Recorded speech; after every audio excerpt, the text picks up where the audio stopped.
Eh bien, lorsque mon frère et moi démarrions notre première entreprise, au lieu de louer un appartement, nous avons simplement loué un petit bureau et nous avons dormi sur le canapé.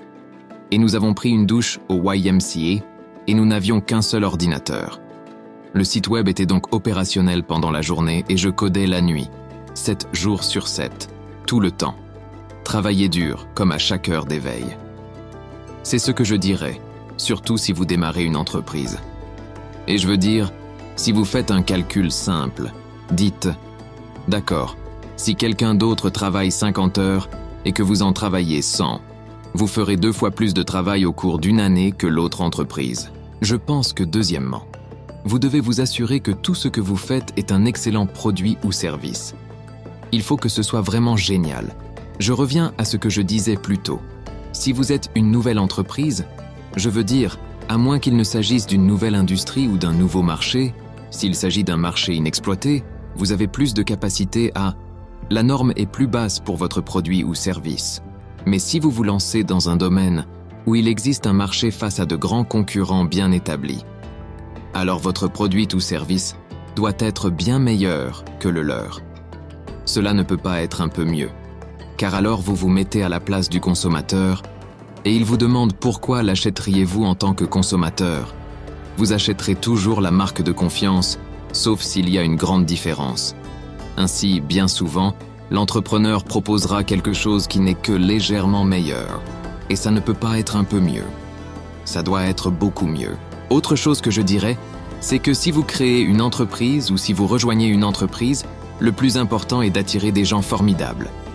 Alors, soit rejoignez un groupe incroyable que vous respectez vraiment, soit si vous créez une entreprise, vous devez rassembler des gens formidables. Je veux dire, une entreprise n'est qu'un groupe de personnes qui se sont rassemblées pour créer un produit ou un service. Ainsi, en fonction du talent et du travail acharné de ce groupe et de la mesure dans laquelle il se concentre de manière cohérente dans la bonne direction, cela déterminera le succès de l'entreprise. Alors, faites tout ce que vous pouvez pour rassembler des personnes formidables si vous créez une entreprise. Ensuite, je dirais de se concentrer sur le signal plutôt que sur le bruit.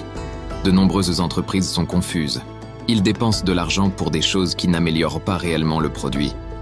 Par exemple, chez Tesla, nous n'avons jamais dépensé d'argent en publicité. Nous investissons tout l'argent dans la R&D, la fabrication et la conception pour essayer de rendre la voiture aussi bonne que possible. Et je pense que c'est la voie à suivre. Donc, pour une entreprise donnée, continuez à réfléchir.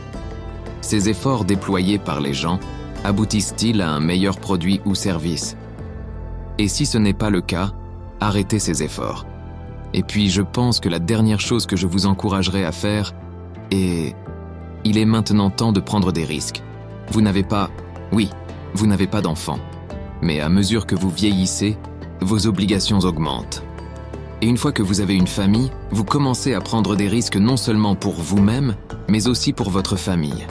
Il devient beaucoup plus difficile de faire des choses qui pourraient ne pas fonctionner. Il est donc temps de le faire avant d'avoir ces obligations. Je vous encourage donc à prendre des risques maintenant. Faites quelque chose d'audacieux. Vous ne le regretterez pas.